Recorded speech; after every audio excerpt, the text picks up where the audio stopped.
À l'aube du XXe siècle, l'Amérique est transformée.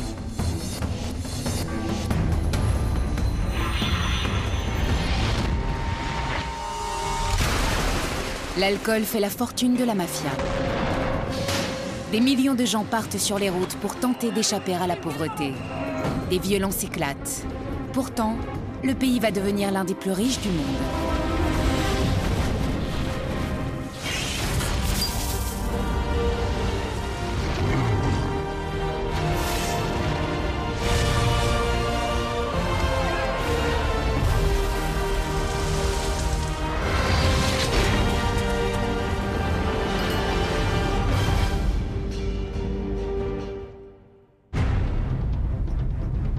L'année 1900 marque le début d'un grand boom de la consommation. Mais rien de tout cela n'aurait pu avoir lieu sans la découverte du pétrole, qui se trouve dans le sous-sol du Texas. Ce sera l'énergie du siècle, celle qui va construire l'avenir. On l'appelle l'or noir. Le Texas est un territoire vaste et sauvage, plus proche du Far West que du monde moderne. C'est là que vivent les frères Hamill. Hal, âgé de 24 ans, est un ancien éleveur de bovins. Kurt, 28 ans, est un ancien vendeur. Ils représentent un nouveau type de pionniers, les producteurs de pétrole, jeunes, décidés, ambitieux et redoutables en affaires. Les débuts de la prospection étaient éprouvants. Tout était difficile. Et on ne connaissait que ce qu'on voyait à la surface. Du pétrole vient d'être découvert au Texas, mais les puits de forage sont petits. Les prospecteurs ont le sentiment que la montagne à l'est de Houston en regorge.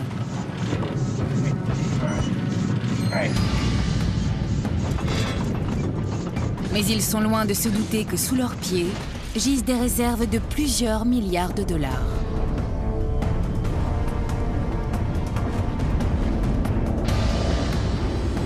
Aucune découverte n'a jamais généré autant de richesses. Les premiers hommes à exploiter ces réserves vont devenir immensément riches. Jamais ils n'auraient pu imaginer ça, même dans leurs rêves les plus fous. Ce terrain, foré par les frères Hamill, va devenir une légende. Son nom, le Spindletop.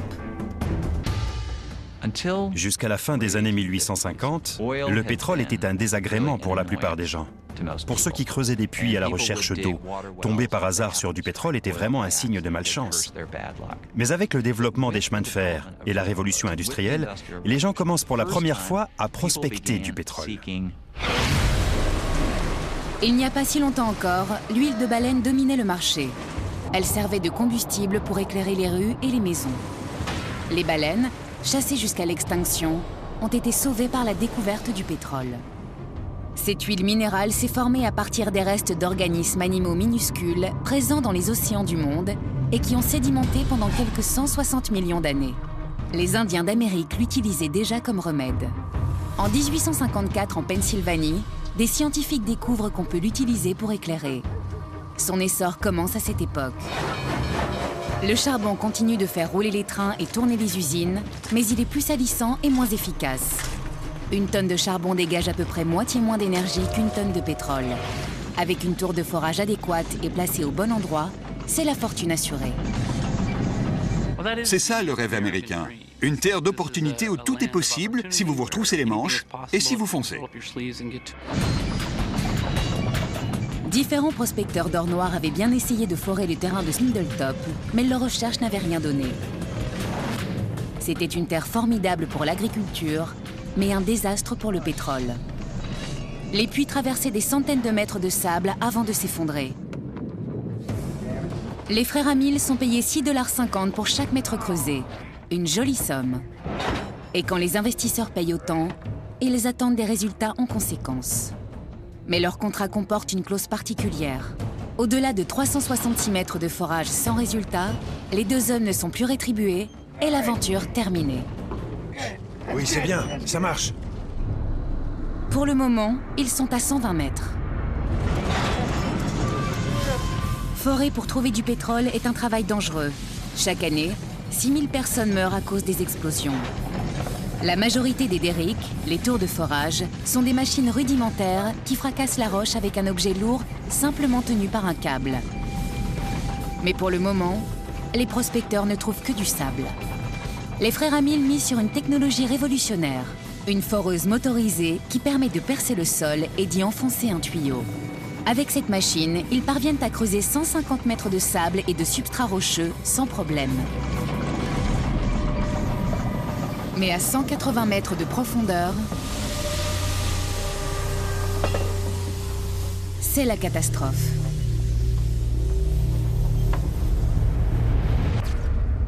La foreuse heurte une poche d'eau et de gaz.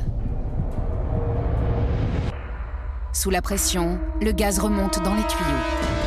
Vite, dégagez!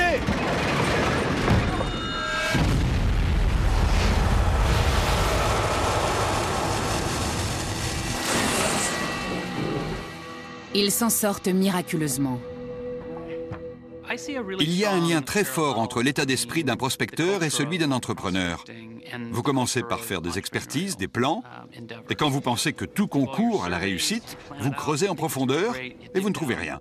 Ce sont des univers où il est très difficile de prévoir. Les progrès sont lents. Chaque mètre supplémentaire est une lutte. Le sable est trop fin, même pour leur foreuse. Les parois autour du forage commencent à s'effondrer. Normalement, ce type de forage envoie de l'eau à l'intérieur du puits, mais le sable est trop fin et l'eau trop fluide. Ils doivent trouver un liquide plus épais. Ils doivent improviser, et pour résoudre ce problème, ils n'ont sous la main que de l'eau, de la terre et des vaches. Nous avons conduit un petit troupeau de bovins à un point d'eau à proximité. Le bétail a piétiné l'endroit et nous avons pu récupérer beaucoup de boue. La réponse à tous leurs problèmes, c'est cette boue. Elle permet de tenir les parois du puits. Les frères Hamill reprennent confiance. On s'est mis à travailler tous les jours, 24 heures sur 24. L'innovation de Kurt est toujours employée aujourd'hui, à la seule différence que les tours de forage utilisent des composés synthétiques. Mais on appelle toujours ces fluides boueux. 10 janvier 1901.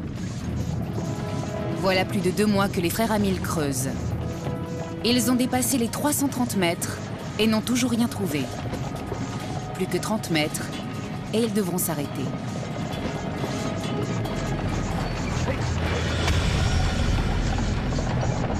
J'avançais et regardais le trou.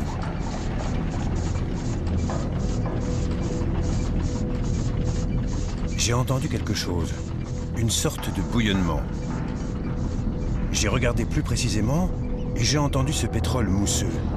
On aurait dit comme une respiration. Il montait et descendait sous la pression du gaz. Et chaque flux s'élevait un peu plus haut et encore un peu plus haut et toujours un peu plus haut. Ce jour va changer l'Amérique pour toujours. Évacuez! Évacuez la plateforme!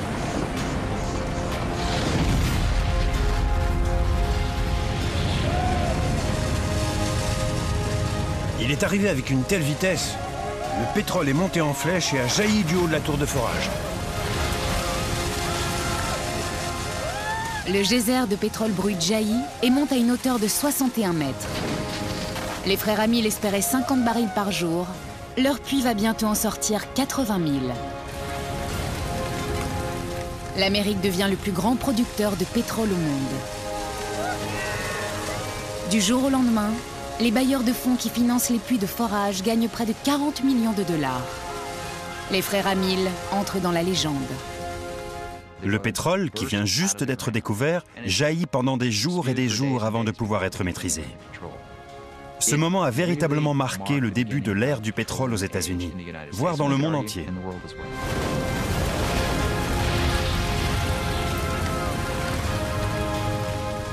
Le puits de Spindletop change tout. La production américaine de pétrole augmente instantanément de 50%. En un an, 500 compagnies pétrolières voient le jour, dont certaines existent encore aujourd'hui. Le prix du baril de pétrole s'effondre, tombant de 2 $ à 3 cents. L'or noir est moins cher que l'eau et suffisamment bon marché pour être transformé en essence. Au début du siècle, des millions d'Américains travaillent à 30 km de chez eux. L'essence leur offre une mobilité impensable auparavant. Aujourd'hui, l'Américain moyen parcourt dans sa vie une distance équivalente à 2,5 fois l'aller-retour entre la Terre et la Lune. Une personne va saisir l'opportunité de ce pétrole bon marché et modifier pour toujours le visage du pays. Détroit, 1908. Henry Ford est un homme rebelle, visionnaire et obsessionnel. Il a mauvaise réputation et a récemment été mis à la porte d'une entreprise qui sera bientôt célèbre sous le nom de Cadillac. Il en est à sa 3e tentative pour construire des voitures, mais cette fois-ci, l'issue sera différente. À cette époque, l'Amérique compte seulement 8000 véhicules. Ce sont des jouets de luxe pour des gens riches, l'équivalent aujourd'hui des jets privés. Il y avait des douzaines et des douzaines de petits constructeurs automobiles. Leurs voitures étaient surtout des joujoux pour les nantis. Elles étaient connues pour être peu fiables et en grande partie construites à la main. Si vous possédiez une voiture, vous deviez pratiquement avoir votre propre mécanicien pour la faire rouler. Personne ne sait comment construire une voiture à faible coût et à un prix abordable. Henry Ford va changer tout ça. Mais son idée ne va pas seulement transformer la manière de fabriquer les voitures, elle va bouleverser la société. En 1913 à Détroit, Henry Ford révolutionne le mode de fabrication des voitures. Ligne de production, volume élevé, faible coût et produits identiques.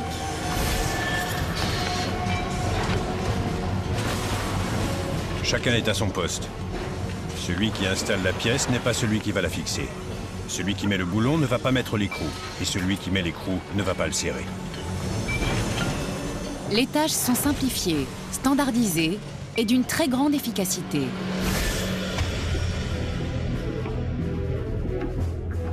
La production de masse se répand dans tout le pays et transforme le travail. Pour être un travailleur à la chaîne, vous n'aviez pas besoin d'être hautement qualifié. Vous n'aviez pas besoin d'être un technicien. La seule chose que vous aviez à faire est d'apprendre comment tourner la même clé sur le même écrou 5000 fois par jour, et c'était là tout votre travail. Conséquence, les prix s'effondrent. En 1913, une Ford T coûte 2 années de salaire. 10 ans plus tard, son prix d'achat correspond à 3 mois de salaire. Le modèle T est, sans conteste, un objet unique dans l'histoire de l'Amérique. Henry Ford a développé la voiture pour Monsieur Tout-le-Monde. L'impact de cette petite voiture est immense. 300 000 exemplaires sont vendus chaque année. En 1924, une Ford T se vend toutes les 24 secondes. D'un coup, ce mode de transport complètement inédit devient à la portée de tous. Chacun peut se le permettre. Ce n'est pas comme un vaisseau spatial destiné à un petit nombre de gens et qui coûte des millions et des millions de dollars. Nous sommes en 1915. Ce succès forge une nation d'apprentis conducteurs. Dans l'État de Washington, sur la côte ouest, Roscoe Scheller commence un nouveau métier, vendeur de voitures. Le salaire est attractif, mais Roscoe a un problème, il ne sait pas conduire. C'est comme conduire un cheval, c'est la même chose. Son patron lui propose de lui apprendre gratuitement le premier jour de son travail.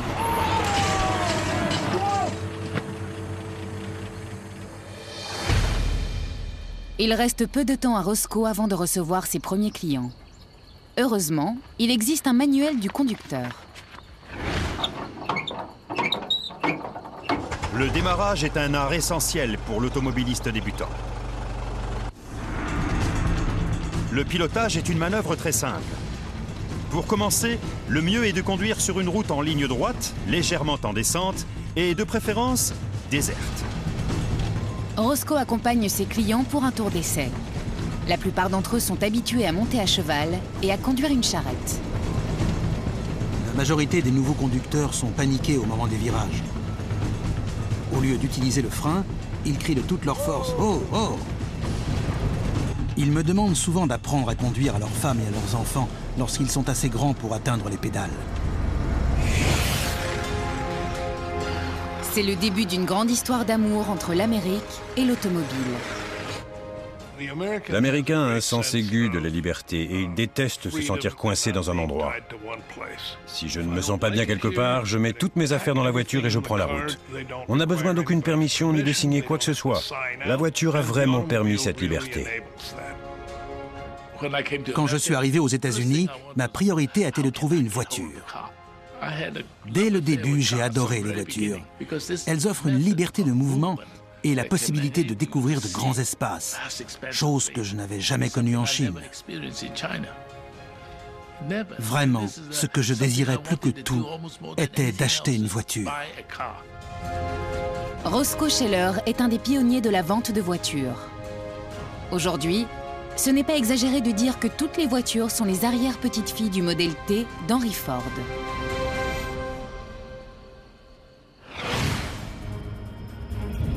Dans les années 20, les voitures transforment la vie de millions de gens. À présent, plus besoin de vivre près de son lieu de travail. L'architecture des villes se transforme. Des banlieues tentaculaires et des centres commerciaux avec d'immenses parkings voient le jour. Los Angeles est la ville qui connaît le plus grand étalement urbain.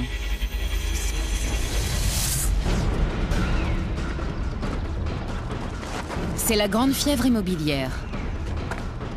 En haut, sur les collines, un consortium immobilier achète 200 hectares et embauche des tailleurs de pierre d'Italie pour construire des demeures luxueuses avec vue sur la ville. Ces maisons de rêve sont destinées aux magnats du pétrole et aux stars de cinéma. Pour lancer leur lotissement, les promoteurs installent le plus grand des panneaux publicitaires, constitué de quelques 4000 ampoules.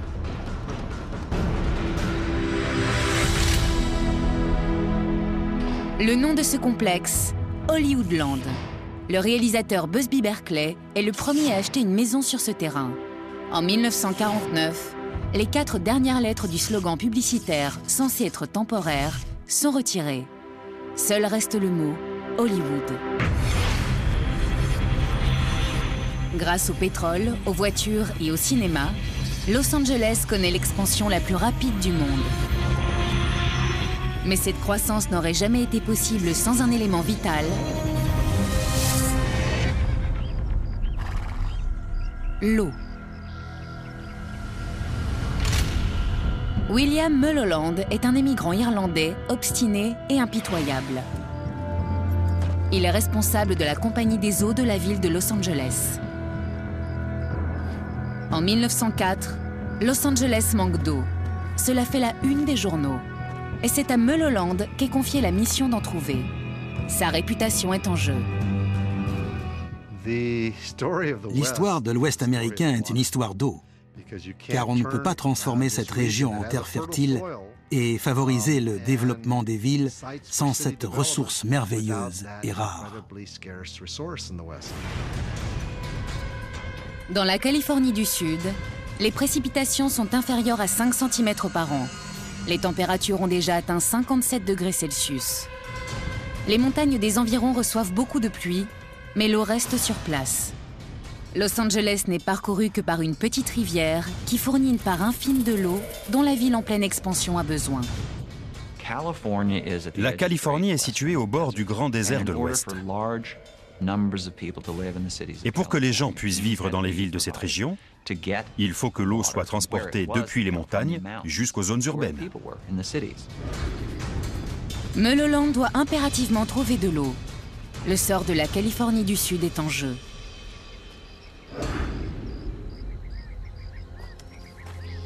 Ses recherches commencent juste en dehors de la ville. mais il ne trouve rien. Et il pousse ses recherches jusqu'à 320 km au nord-est. Toujours rien.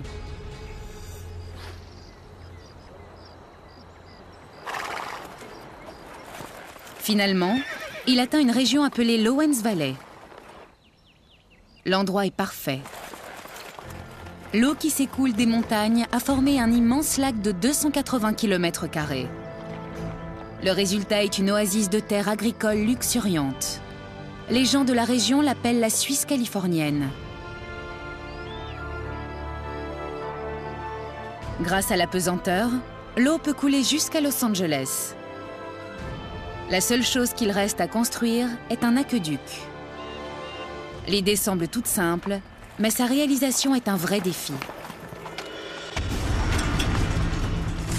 359 km de tuyaux d'acier et de canalisation en béton, 193 km de lignes de chemin de fer, 351 km de lignes électriques et 805 km de routes seront nécessaires. Si Mulholland parvient à réaliser cet aqueduc, il transformera non seulement Los Angeles, mais également tout l'État californien.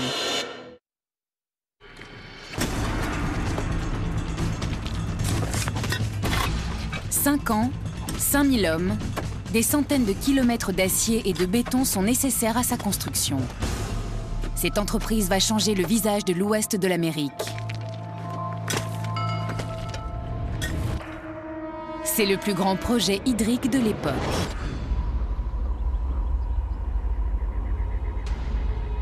En 1913, le projet est enfin achevé.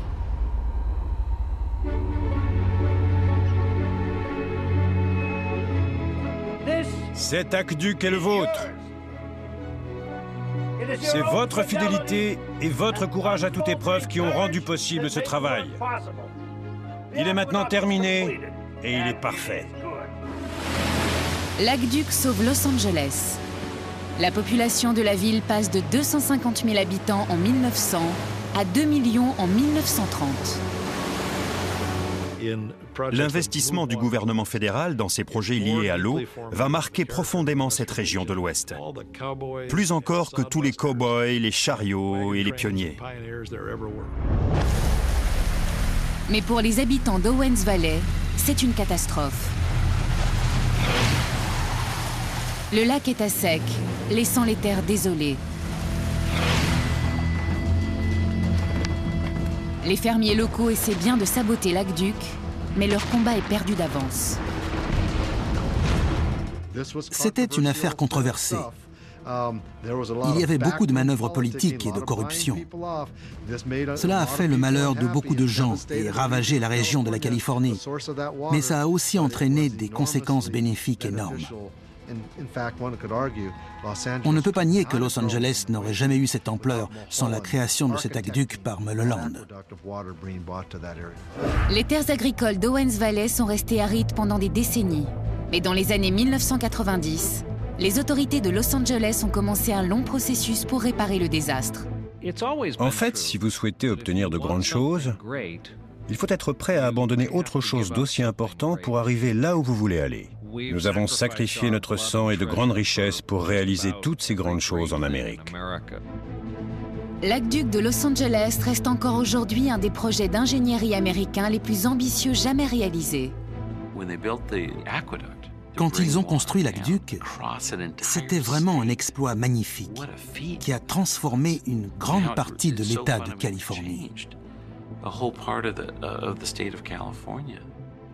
Quand vous survolez cette région aujourd'hui, en regardant par le hublot, vous pouvez voir ce ruban argent et étincelant qui court tout le long de l'État.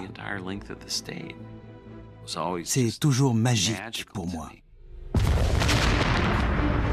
En 1914, l'aqueduc fête sa première année d'existence. L'Amérique est en pleine expansion. La Première Guerre mondiale crée une demande massive d'armes, de voitures et de pétrole. En seulement 4 ans, le poids économique du pays double. L'Amérique s'apprête à devenir la nation la plus riche du monde. 3 générations après la fin de l'esclavage, les Noirs du Sud prennent la route à la recherche d'une vie meilleure. Entre 1915 et 1930, Ils sont 1,5 million à rejoindre le nord du pays, 1/7 de toute la population afro-américaine. C'est un grand mouvement de migration. Pour les Noirs du Sud, le Nord était la terre promise. Si vous pouviez aller dans le Nord, vous pouviez travailler. Vous n'aviez pas à descendre du trottoir quand les Blancs sortaient de leur immeuble. Vous pouviez vivre dans un meilleur voisinage et vos enfants pouvaient avoir une meilleure éducation. Beaucoup rejoignent l'usine Ford de Détroit. Ford est le seul à payer le même salaire aux Noirs et aux Blancs. 5 $ par jour, soit 5 fois plus que le salaire des fermiers en Géorgie. Mais rémunération égale ne veut pas dire traitement égal. Frank Addis est mécanicien dans l'usine Ford. Il n'y a pas de problème lorsque les Noirs s'acquittent des tâches salissantes et pénibles et qu'il n'y a pas de Blancs pour se plaindre d'eux. Mais les faire travailler ensemble sur les chaînes de montage ou bien à n'importe quel poste où les Blancs sont majoritaires, c'est impossible. De nombreux travailleurs blancs ont peur de perdre leur travail à cause de l'arrivée de cette nouvelle main-d'œuvre noire. Les tensions raciales sont très fortes. La confrontation entre le refus des Blancs de céder leurs privilèges et l'ambition des Noirs en quête de la terre promise a conduit inévitablement à une explosion.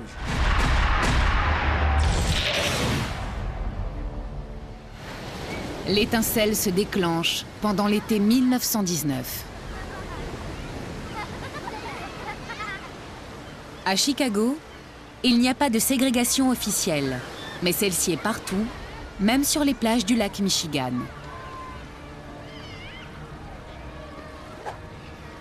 Les Blancs refusent de vendre leurs maisons aux Noirs. Les propriétaires s'organisent. L'invasion de ce quartier par les nègres est une des pires calamités jamais arrivées à notre ville.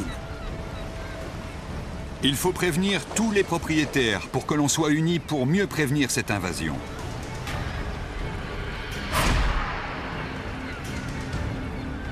Le dimanche 27 juillet 1919, Eugene Williams, un jeune homme de 17 ans, décide d'aller nager avec quelques amis plutôt que d'aller à la messe.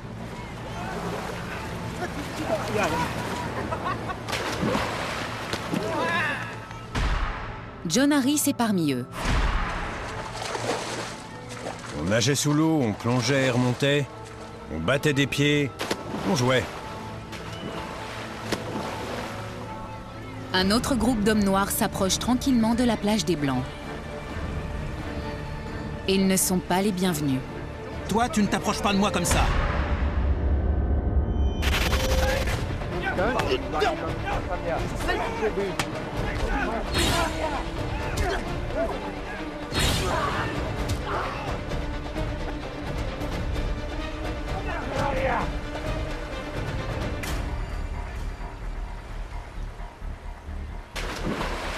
Le radeau d'Eugène dérive dans la même direction.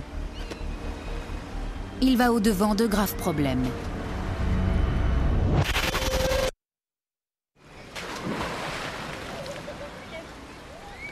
Un Blanc leur jette des pierres. John Harris au départ n'y voit qu'un jeu. Il prenait une pierre et nous la balançait. Et on l'esquivait en baissant la tête. Mais ce n'est pas un jeu. Ces tensions raciales rongent la vie de la cité.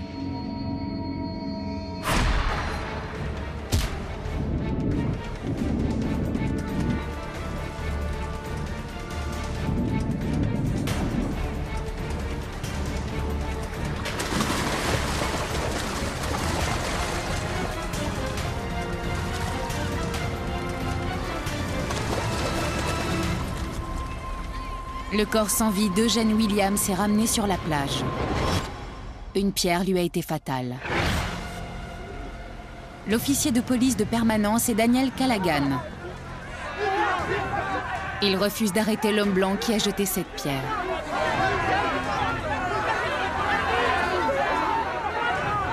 Et il arrête un noir à la place.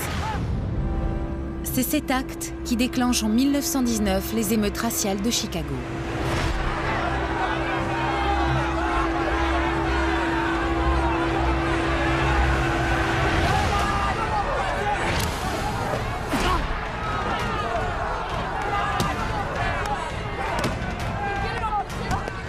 8 jours sanglants. 500 blessés et 38 morts, dont 23 noirs. Mais la violence ne fait que commencer. Des émeutes éclatent dans plus de 24 villes au cœur de l'Amérique. C'est l'été rouge.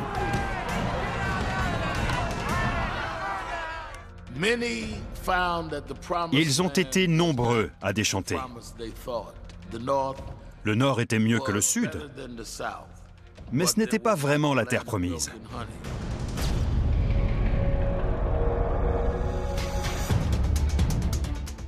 Le fossé qui sépare les Noirs des Blancs s'élargit. Les ghettos se multiplient. Harlem à New York, Paradise Valley à Détroit, le Hill District à Pittsburgh, le quartier sud de Chicago. Séparés et différents. Repoussés à l'extérieur des centres-villes, les Noirs se retrouvent entre eux. Et en Amérique, c'est la majorité qui détient le pouvoir. En 1928, les électeurs du sud de Chicago élisent Oscar de Priest. C'est le premier député noir élu dans une ville du Nord. 80 années plus tard, un autre résident de Chicago deviendra le premier président noir des États-Unis, Barack Obama. L'année 1920 marque un tournant pour le pays. Pour la première fois, les Américains des villes sont plus nombreux que ceux des campagnes. Les villes deviennent un symbole de décadence et de danger. On y trouve des cabarets et de l'alcool, et on y écoute du jazz. L'alcool vous prendra même jusqu'à la chemise que vous avez sur le dos. Il faut bannir à tout jamais ce poison et le chasser d'Amérique. Billy Sunday, joueur de baseball à la retraite et ancien alcoolique, est le plus célèbre prêcheur du pays. La boisson conduit la jeunesse à l'échafaud. L'Amérique a un vrai problème d'alcoolisme. Vous seul buvez, mais c'est tout le monde qui en pâtit. À cette époque, il y a en Amérique 20 fois plus de pubs qu'aujourd'hui et 50% des crimes sont liés à l'alcool. Et vous rentrez chez vous en titubant et en jurant. Billy Sunday n'est pas le seul à penser que l'alcool peut causer la perte du pays. Des groupes religieux se rallient à la cause. Des industriels expliquent que la boisson affecte la productivité. Les femmes font campagne contre les maris ivres qui battent leur épouse. Pour beaucoup, l'interdiction complète est la seule solution. Le 16 janvier 1919, le 18e amendement à la Constitution est ratifié. La prohibition rend la production et la vente d'alcool illégales. À cette période, au début du XXe siècle, les gens ont eu envie de ralentir un peu ce tourbillon de nouveautés qui s'était abattu sur eux. Ils ont souhaité organiser cette nouvelle vie et prendre des mesures politiques pour que les gens vivent en harmonie, selon des principes vertueux. La prohibition cherche à répondre à cette attente. Mais la prohibition crée également une nation de bandits. Willie Carter Sharp en fait partie. Âgée de 26 ans, elle aime les sensations fortes et vivre hors la loi. Elle est surnommée la reine du rhum. Nous sommes en 1928 et la prohibition dure déjà depuis 9 ans. C'était très excitant. On était comme des enfants à parader et à se cacher dans les rues. Derrière elle, un convoi d'alcool illégal. Le comté de Franklin en Virginie est l'un des plus gros producteurs d'alcool de contrebande. Le travail de Sharp est de détourner l'attention des agents du gouvernement fédéral. Dans le comté de Franklin, 99 habitants sur 100 sont soupçonnés d'être impliqués dans ce commerce illicite. Mais le secret reste bien gardé. L'alcool de contrebande se vend dans tout le pays et rapporte des centaines de millions de dollars par an. Même le président a sa propre cave à vin. Cela semble ridicule. Vous ne pouvez pas légiférer en matière de moralité. Vous ne pouvez pas interdire l'alcool. Les gens ont besoin de boire à la fin de la journée. Contourner la loi est devenu un sport national, mais risqué. De nombreuses personnes connaissent l'activité de Willie Carter Sharp. Je l'ai vu tourner à droite et sortir de la ville. Il y avait une voiture de la police fédérale qui la suivait. Il tirait et essayait de viser ses pneus. Elle roulait à plus de 120 km/h. Elle a réussi à s'échapper. Willie échappe à ses poursuivants grâce à son moteur suralimenté qui rend sa voiture plus puissante. C'est ainsi que vont apparaître les premières voitures de course américaines. Elles sont si populaires qu'elles déclenchent un nouveau hobby national, les courses de stock car. Aujourd'hui encore, il existe une manœuvre de dépassement de course appelée le tour de contrebande. Ce trafic d'alcool a malheureusement une face beaucoup plus sombre. Et ce n'est pas Willie Carter Sharp qui est derrière tout cela, mais de vrais criminels. Le crime organisé a la main mise sur l'Amérique. Les chefs de la mafia sont Lucky Luciano à New York, Frank Chichi de Mayo au Kansas, Joseph Artizzone et dit l'homme de fer à Los Angeles, la famille Licavoli à Détroit, Harry Rosen à Philadelphie, le roi Charles Salomon à Boston et à Chicago, le gangster le plus célèbre de tous, Al Capone. La vente d'alcool lui rapporte plus de 100 $ par minute. Mais sa chance est sur le point de tourner. «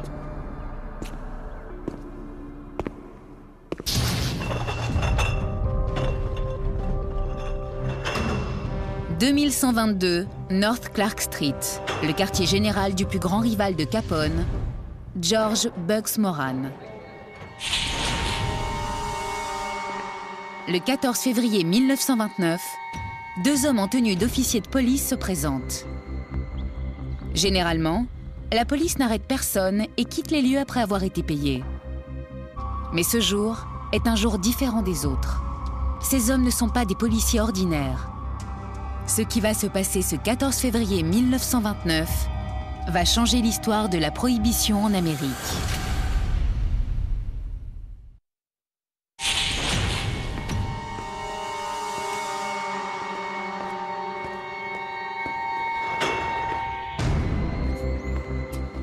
Dans un garage de Chicago, 7 criminels sont alignés. Les gangsters s'attendent à un contrôle de routine.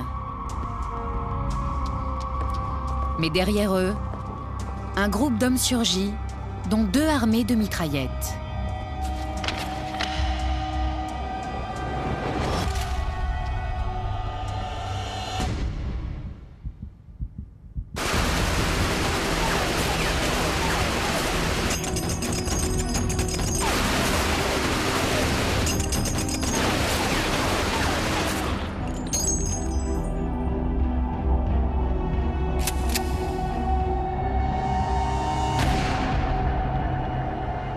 C'est le crime le plus célèbre dans l'histoire de la mafia. Mais qui se cache derrière la fusillade? La police ou Al Capone? Les détectives et les photographes affluent sur les lieux.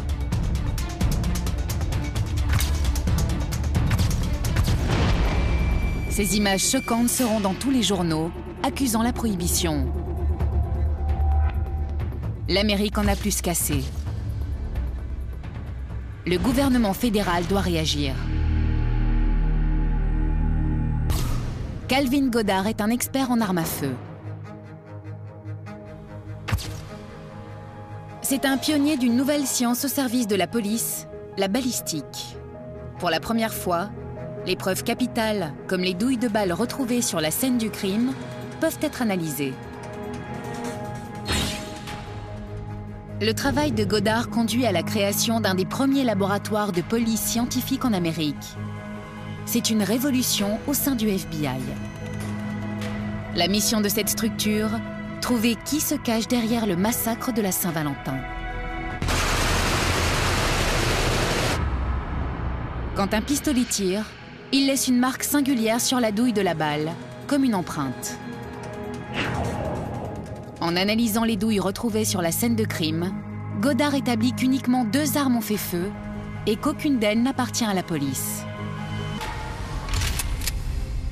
Tout porte à penser que Capone est derrière cette fusillade.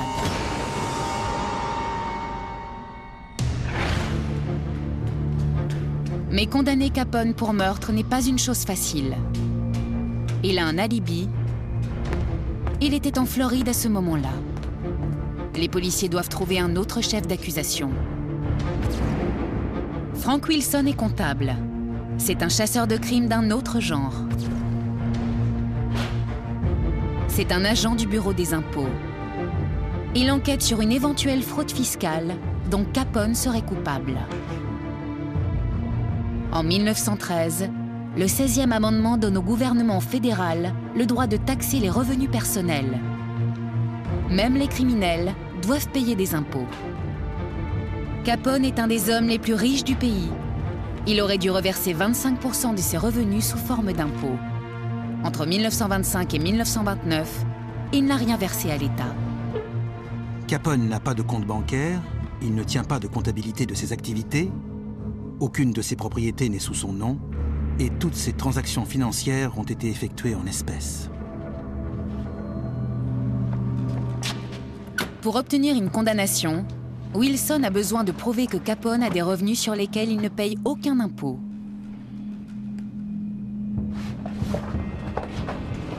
Il tombe par chance sur un grand livre de comptes confisqué dans une entreprise appelée au tabac de l'Aubépine, entreprise soupçonnée être une façade pour les activités d'Al Capone. C'est un compte-rendu détaillé d'une entreprise de jeux, mais aucune taxe n'a été payée sur les revenus de cette affaire.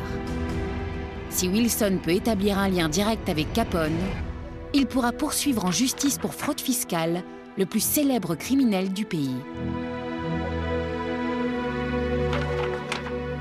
Wilson étudie le registre, mais n'arrive pas à le relier à Capone. Jusqu'à ce qu'il fasse une découverte. Une comparaison attentive entre le registre écrit à la main et les livres de compte des différents employés de l'organisation de Capone établit que l'écriture manuscrite est celle des gérants et du caissier du tabac de l'Aubépine. L'écriture prouve le lien entre Capone et cette activité. Les preuves sont irréfutables. Le 18 octobre 1931, Al Capone est reconnu coupable de fraude fiscale et condamné à 11 ans de prison. Frank Wilson a découvert qu'il ne payait pas ses impôts. Et finalement, cet homme qui avait commis des horreurs et fait exécuter autant de gens n'a pas été condamné pour ses meurtres, mais arrêté pour fraude fiscale. Les recettes fiscales sont vitales pour un pays. La prohibition a été un désastre pour les États-Unis et une aubaine pour le crime organisé. Le manque à gagner pour le Trésor américain se chiffre en milliards de dollars. Des criminels comme Capone sont devenus riches aux dépens de l'Amérique. Mais maintenant, plus que jamais, le gouvernement américain a besoin d'argent. Le marché boursier américain s'est effondré en 1929, mettant l'économie à genoux. Le gouvernement est insolvable. Sa solution, taxer l'alcool. Le 5 décembre 1933, la prohibition est abolie, sacrifiée sur l'autel des impôts. C'est un revirement extraordinaire. C'est la première et unique fois dans l'histoire de l'Amérique qu'un amendement à la Constitution est abrogé. Les 3 décennies du boom économique alimenté par le pétrole, les voitures et la croissance rapide des villes sont maintenant terminées. L'Amérique s'apprête à vivre des moments difficiles.